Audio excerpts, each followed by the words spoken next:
Now we have next one. यहाँ पे बात कर रहे हैं propagation of light through an optical fibre.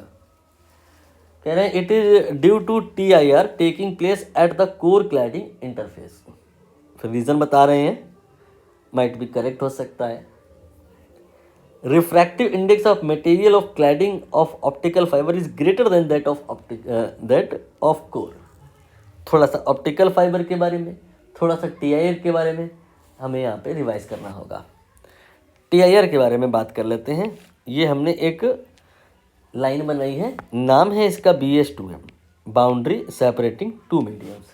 ठीक है, ये उसके हमने एक परपेंडिकुलर लाइन बनाई, इसे कहा जाएगा नॉर्मल।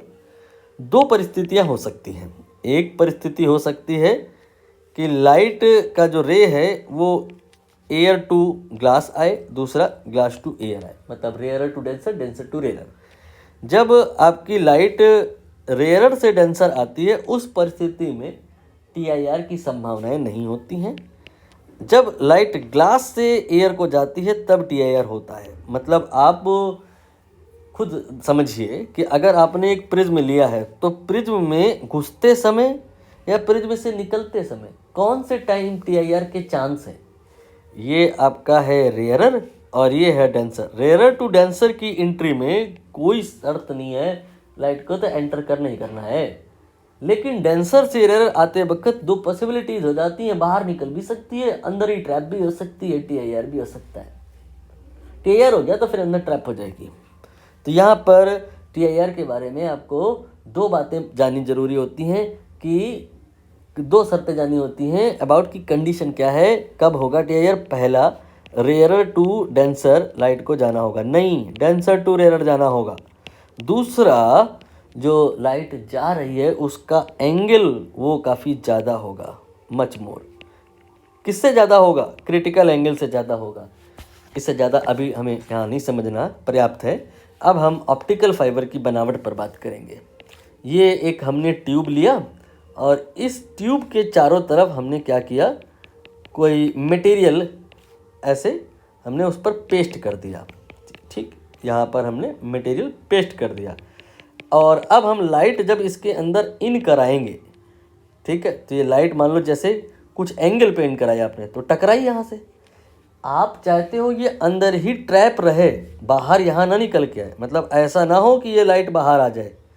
बाहर अगर आ गया तो फिर आप जो बोल रहे हो वो तो पूरी दुनिया सुन लेगी। अंदर ही ट्यूब के थ्रू जो आपका सिग्नल है डिकोडेड फॉर्म में, वो कोडेड फॉर्म में वो जाता रहे अंदर ही, ये बाहर फाइबर के बाहर ना आए, वायर के बाहर जो आपका ये सिग्नल है वो ना आए।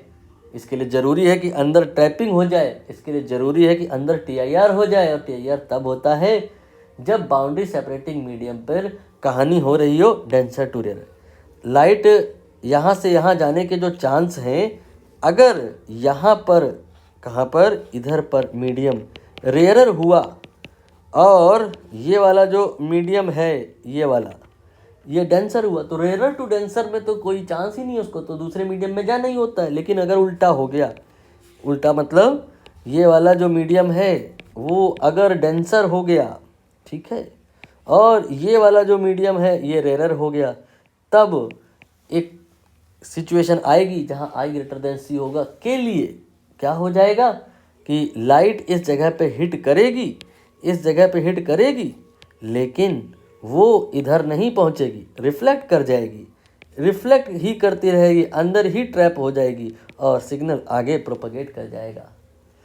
तो इसके लिए ज़रूरी ये है कि जो आप यहाँ पर ट्यूब पर बाहर की तरफ का मटेरियल चिपकाए थे वो कैसा होना चाहिए, वो रेयरर होना चाहिए।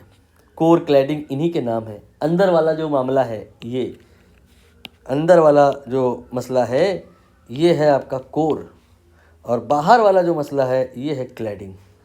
तो क्लैडिंग जो है वो रिलेटिवली लेसर रिफ्रैक्टिव इंडेक्स की होनी चाहिए कंपेयर टू कोर, ताकि डेंसर टू रेयर वाला सीन क्रिएट हो और TIR हो और ट्रैपिंग बन जाए, ट्रैपिंग हो जाए।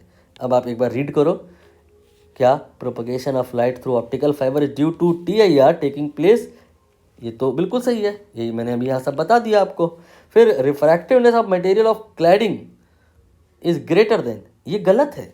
ये जो क्लैडिंग है ये डेंसर और रेयर, आपको क्लियर हुआ ना, ये रेयर होना चाहिए। अंदर का मसला जो है कोर वो डेंसर होना चाहिए। इन्होंने कहा क्लैडिंग का रिफ्रैक्टिव इंडेक्स क्या है, वो ग्रेटर होगा, तो इसका मतलब तो फिर क्लैडिंग डेंसर है। क्लैडिंग अगर डेंसर हो गई, ये जो दीवारें हैं ये डेंसर हो गई, तो उस परिस्थिति में लाइट रेयर टू डेंसर अगर जा रही है तो टीआईआर का चांस थोड़ी ना है, फिर वहाँ तो लाइट रिफ्रैक्ट करके दूसरे मीडियम में एंटर कर जाएगी। Cladding should be rare, cladding का refractive index should be lesser compare to denser, compare to core. तो यहाँ पर ये जो ग्रेटर वर्ड है, ड्यू टू दैट ये गलत है, रीज़न फॉल्स है, असर्शन ट्रू है।